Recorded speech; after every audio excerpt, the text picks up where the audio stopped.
Thank you for joining us for this session on inclusive growth in Africa, where the co-chairs of the 27th World Economic Forum on Africa join me to discuss their key takeaways from the 3 days of the summit. Thank you very much for joining me. By way of introduction, to my immediate right, Ulrich Spiesshofer, who is President and CEO of ABB. Frédéric, Lemoine, Chairman of the Executive Board of Wendel. Siyabonga, Gama, Chief Executive Officer of Transnet. We are joined by Winnie, Byanyima, Executive Director of Oxfam International, and Rich Lesser, Global CEO and President of the Boston Consulting Group. Thank you so much for joining me. It's a big challenge. We've got half an hour and we have to solve Africa's inclusive growth problem. I came up with a vehicle, and I hope you're going to indulge me, that I think may help us fast-track the process. Each of the panelists are extremely powerful in their own right, and whether it's in the private sector, certainly from an international organization perspective, but ladies and gentlemen, we don't have any policymakers as our co-chairs. And that means that you can't set frameworks, you can't build the partnerships that can change the African landscape tomorrow to achieve this elusive, inclusive growth. For the next half an hour, you have presidential executive powers. After the last 3 days of all the discourse, the discussion, the engagement with private sector, with government, with international organizations, multilaterals, you've also had the benefit of speaking to the German finance minister, Wolfgang Schäuble. He is the federal finance minister of the largest economy in the European Union. So I'm sure you've got a lot that you can share with us. There's a time period.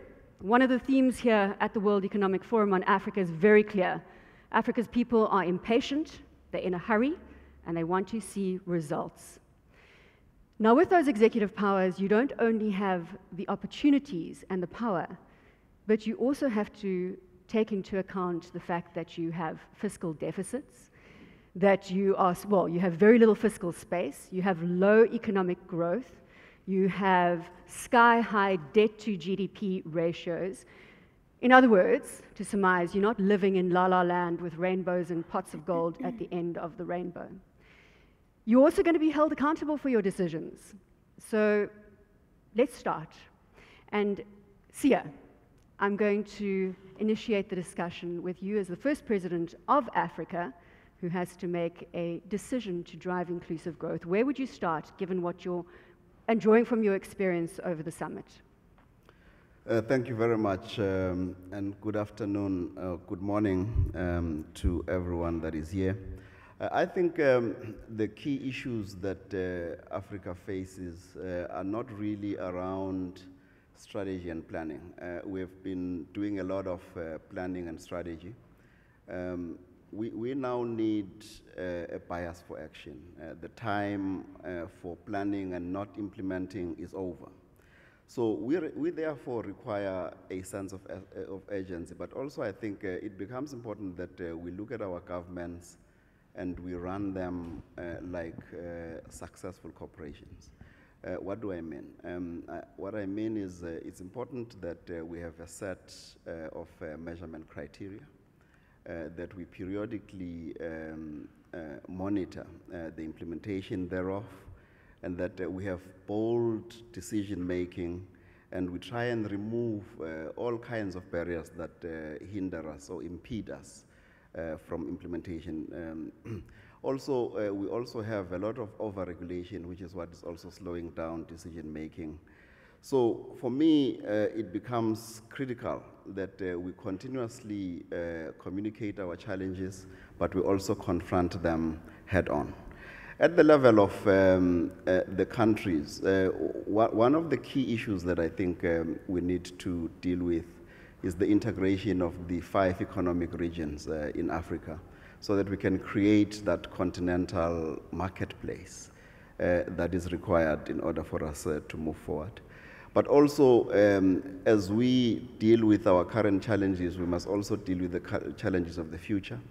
Importantly, we must understand what the workplaces of the future are going to look like, and we must start preparing our youth today in terms of teaching math, science, technology, innovation, and entrepreneurship in order for us to be able to focus on what the fourth industrial revolution means.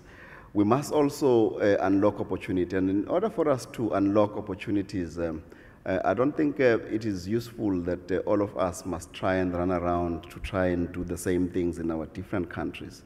But what is important is that we need to focus on key clusters and key competencies per country and decide which countries are going to specialize on what, so that we can create the kinds of economies of scale that are required in order for us to be able to reduce the cost of doing business. That is very, very important for us.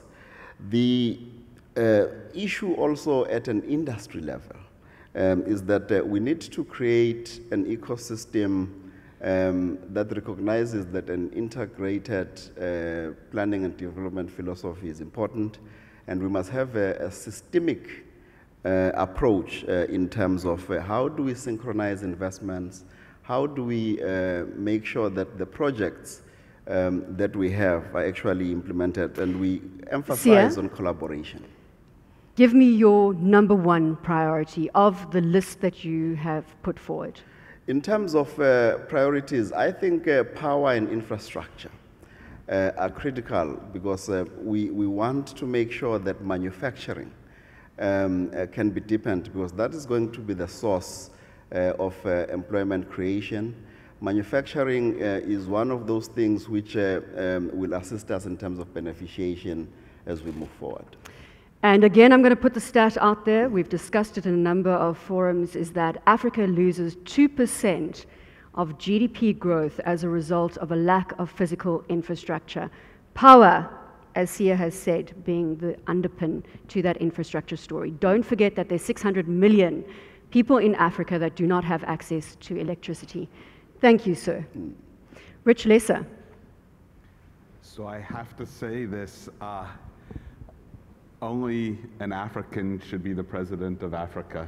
And so the first responsibility would be to make sure that there's an African leader who is pragmatic, change-oriented, high values, human-centric to lead. Rich, can I put you out of your misery and make you vice president? Well, or advisor, but some role that. I like that. You're advisor to the president. That's fine. That's okay. I've got it. Okay, so now in that context, on Wednesday in the panel that we did together, Winnie and I did together, I talked about sort of what I think the agenda here is around AEIOU, agriculture, education, infrastructure, opportunity, and understanding, richer, deeper understanding of each other and real empathy. And when asked to push further, I talked about education and how important that was. But I would say over the last few days, today, in closing, I would pick a different one. I think there's an opportunity crisis on the continent. An opportunity crisis when you have 29% youth unemployment on the continent, 50% here in South Africa, when there's 3 million formal jobs being created and 10 to 12 million youths entering the market. And if you could only pick one thing to focus on, we have to focus on giving opportunity to young people. There's a very broad agenda beyond that. And the specifics then, in answer to your question, I would focus on encouraging investment, making Africa an easier place to do business. We've seen other countries around the world really put an effort. The WEF comes out with great scorecards on ease of doing business. We have to make it easier here to do that. I'd focus on workforce and skills development, and I'd focus on entrepreneurship. My favorite story of the week was Tony Elamelu, who was also on our panel, and you know, the personal commitment he's made to find 10,000 entrepreneurs in Africa over 10 years, 1,000 a year, finding opportunities. They go on and create other jobs. So if you have to solve one thing first, if you don't find opportunities for young people, it's destabilizing, and it reduces hope, and it reduces the long-term opportunities for people to contribute. Could I say job-rich economic, rapid job-rich economic growth for youth? Again, the stat from the World Bank, there are 20 million new entrants into the labor force on an annual basis, and we need to create 20 million new jobs on an annual basis just to cope with that influx, and that's until 2035. So that's from the World Bank. Rich, you happy with that outcome? Thank you, Mr. Vice President. Much appreciated. Advisor. Advisor. Winnie, let me come to you now. I have watched you over years and years and years and admire the tenacity that you sit with on these platforms, challenging the leaders across the African continent and across the globe, may I say, to drive for that inclusive growth. You now have the executive powers. I am the president? You're the president of Africa. Okay, I'm the president. If I had one imperative, that would be to ensure inclusive growth. For me, it is the imperative of protecting the space, the funding, the freedom, the rights of citizens, of workers, of women, of young people, their right to speak up. You know, we had a moving tribute here of Ahmed Kathrada, and in his words, he said, freedom can never be a gift. It has to be fought for. I couldn't agree with him more. The rights of citizens, their fair share of their wealth, their inclusion, will only come when they assert themselves, when they demand it. It won't come as a gift from the rich people in this room. They won't just hand it. They have to demand it. And therefore, they must have the space to make that demand. And so, for me, I was very happy that the World Economic Forum has placed the closing of civic space on its major global risks list. That's important. I was also happy that yesterday we sat with businesses and civil society and talked about how can business support the rights of citizens. That's the way to go. On the 25th of May, Africa Day, African citizens will be launching a new initiative which is called Africans Rising. Not Africa Rising, Africans, people rising. That is a movement, a solidarity movement, calling on our leaders, telling them their failures, and calling and mobilizing to build peaceful, sustainable societies, a successful Africa. That is going to happen.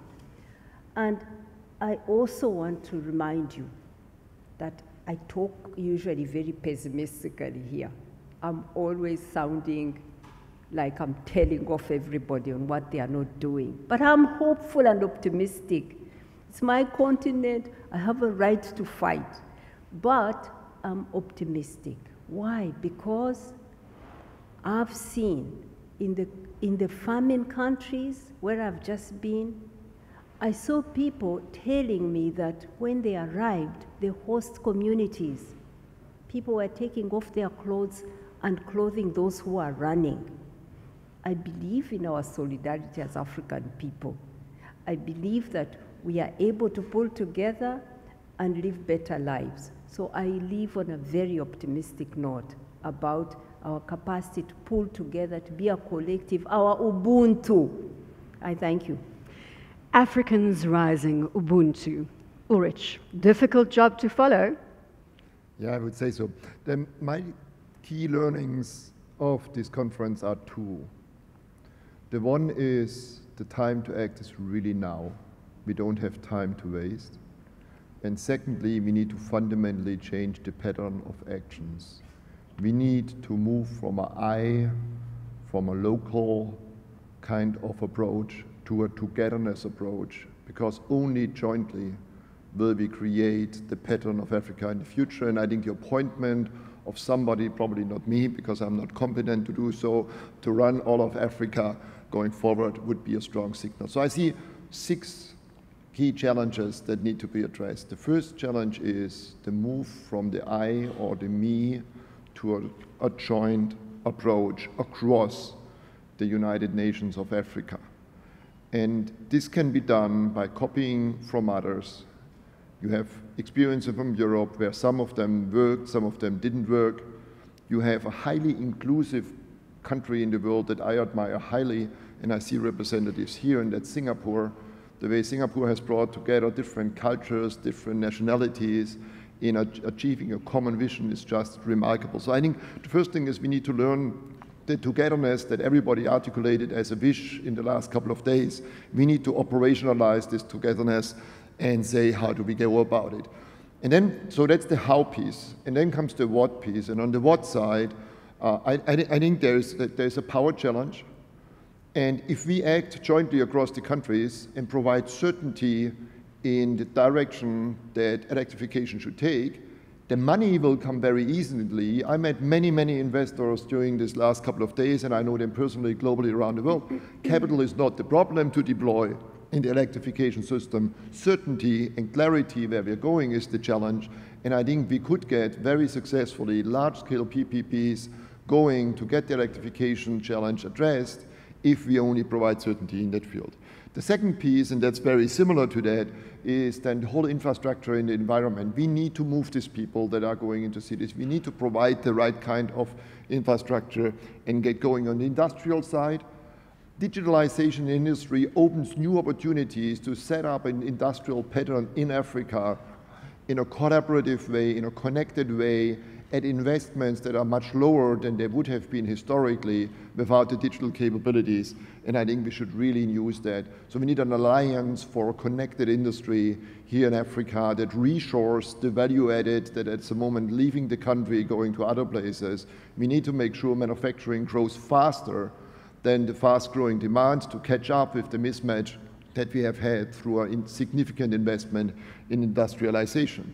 The fourth point is the togetherness needs to be getting into a situation where cross borders, people, money, information flow easily.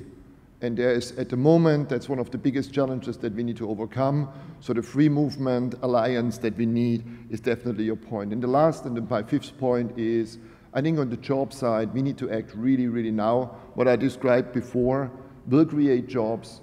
We need to make sure we get people going. We need to make it easier for entrepreneurs to get started.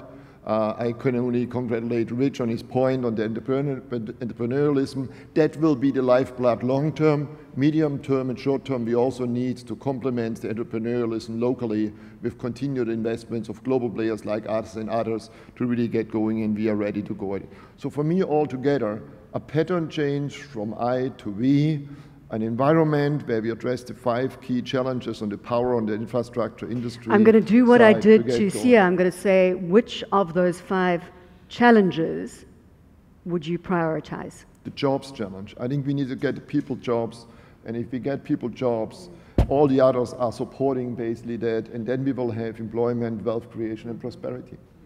Frédéric. If I'm the president of Africa, I agree with Rich, I'm African, which is an honor, no more French. What I heard during these days here in Durban is, in spite of all the progress of Africa, a lack of quick action. I agree with President Spiesshofer, the other African president. He didn't want to accept the position, so you chief of staff. I've got a vice president, I've got a chief of staff, and 3 presidents in the middle. Okay. A lack of quick action, a lack of somehow hope for all the young people. I heard someone asking what kind of future can I offer my daughter, and I think this is really what I would be obsessed with if I would be in this incredible situation of being African president. I would also keep one takeaway, the lack of predictability of Africa for the rest of the world. Which is also something that would worry me. So what would I do? I don't believe much in large powers, large continents, and so I would minimize my role. I would be the African ambassador, so I will speak with my colleagues, the president of Asia, the president of America, the president of Europe, and seriously all the global companies that I need to attract. So I would be the ambassador of Africa. And internally, certainly I would count on decentralized forces. I would count on inclusive growth. And I strongly believe that the three key drivers for Africa are cities, are companies, and our local government, and possibly regional integrated local governments. And based on these three forces, I would try to give them as much as power. So if I have a budget, I would give incentives. You've got a budget. You've got a budget. So I would give incentives to companies that go beyond their own territories, local African companies, of course, not only entrepreneurs, but also large companies, 400 companies that have more than 1 billion revenue, they should become global African companies. I would encourage cities to imagine the new model of development with the people, with inclusiveness in all the possible manners. And I would certainly give incentives to governments to go from 54 countries to, certainly they would keep their identities, but share more in common in order to create regional marketplaces. Number one, Frédéric. Decentralization, empowerment. Thank you, Mr. Ambassador. Mr. Vice President, I know you have to leave the stage. So leave us just with a closing comment from your perspective. Where can Africa be in 10 years if we do the right things? So I just want to also close where Winnie was, which is this has been a week where I would say relative to being here a couple years ago in South Africa for the WEF, the mood is clearly a bit more sober and it feels more challenged, and there's more concerns that come up both here but also in the private sessions that I've been in. But I remain optimistic about the potential here in the long term, about the ability to work together to drive change, about the strength of the youth of Africa, which are its future. And I'm also just struck, I was just in India a month ago, and I'd been there 3 or 4 years ago, and the mood was very similar to some of what I hear here. Growth had slowed, people felt like things were stuck, it wasn't moving forward. And I would say in the last couple years, this combination of a real reform agenda on the one hand, reforms around demonetization and GST and an identification system and bankruptcy law, and a real focus on human centricity and how do we, in sanitation, in health, in education, has really spurred a sense of optimism and renewed energy, not just that there can be growth from an economic point of view, but that there can be opportunity for individuals to make their lives better. I think it comes down to leadership and this balance between reform, change orientation on the one hand, and a centricity around people and making a difference in individuals' lives on the other. And I believe Africa has the potential has been on a good path over a longer period of time and has the potential to be on that path again. Rich, thank you so much, and thank you very much for joining us. No problem at all. Thank you so much. Thank you. Sia, let's pick up on the leadership aspect. We've got 4 minutes to close off a session, so a minute among each of you. If I can, a minute to each of you, rather. My mathematics needs a little bit of help. Sia, if we look at responsible and responsive leadership, the theme here at the World Economic Forum, in driving inclusive growth, we do the right things, we see the right leadership. Where can Africa be in 10 years? Yeah, I think if we can be able to build consensus in terms of the kinds of things that we need to do as government, business, labor, and civil society, we can unlock the vast potential that Africa possesses. And in 10 years, we could, in fact, be mentioned in the same breath as some of the successes that the Asian tigers have, for instance, experienced in the last 15 years.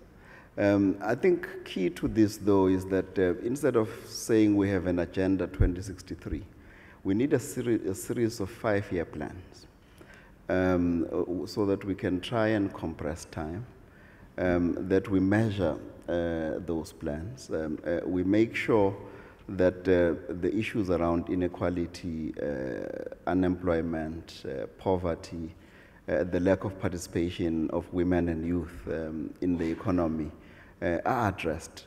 But as I've said before, critical to this, we just need to make sure that we nurture those industries and those areas where we've got key and core competencies, and we really work on our strengths. We develop hubs across the continent. where certain centers of excellence are Siya, I'm created. going to have to interrupt you there, but I'm going to take initiative on your 5-year plan. Winnie, I'm going to come to you. 5 years, we see responsible, responsive leadership. Where can Africa be? Well, I have this picture of Africa in 10 years that's positive, because it's all about people. We are the youngest continent. We have young people, and our young people are today better educated, more healthy than they've ever been. If we can have our countries run, as Sia said, as successful companies, what do successful companies do? They manage the risks. If our governments can unleash the potential of our young people, reduce the risks that are there for the people themselves to invest, smallholder farmers to invest in their land, foreigners to come and invest in our countries, there is a bright future. There's a powerful Africa ahead for us. There are better days to come. Frédéric. I fully agree with you, Winnie. I think there's been a feeling of pessimism around, maybe because of 2016 growth and the commodity prices that have not been what we hoped they would have been. But I mean, we are in a completely different situation as in the beginning of the century. Remember this cover page of The Economist, the hopeless continent? I mean, it has been, the contrary has been proven. There has been growth, obviously there are ups and downs, there are a lot of difficulties. No one could expect that it would have been a blue sky scenario with no problem. We have a lot of issues to solve. The African people have a lot of issues to solve. But I'm very optimistic about what Africa could become in 5 years. It can carry on the path that has been excellent and much better than the rest of the continents. Look at the rest of the world. Africa has been overperforming, certainly Europe, part of Asia, not all Asia, but part of Asia, Latin America. So let's do not fall into over-pessimism. And final comments, Ulrich.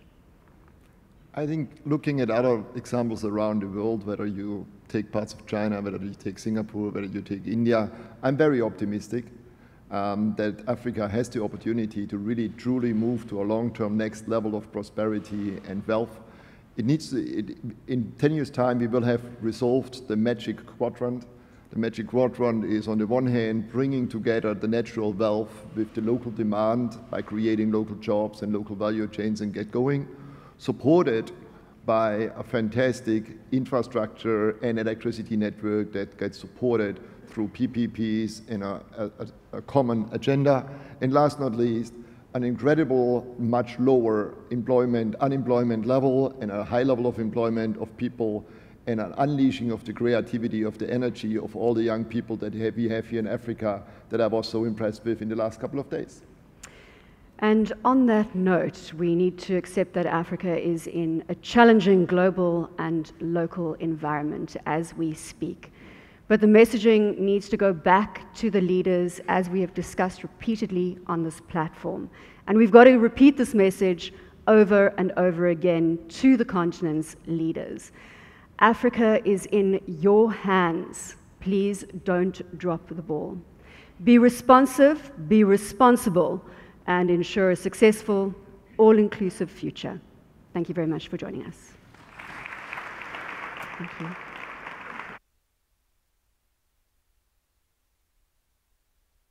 Seated for an address, and if you could, for the closing address and for the closing ceremony, if I could ask the panelists to move off the stage. Thank you very much.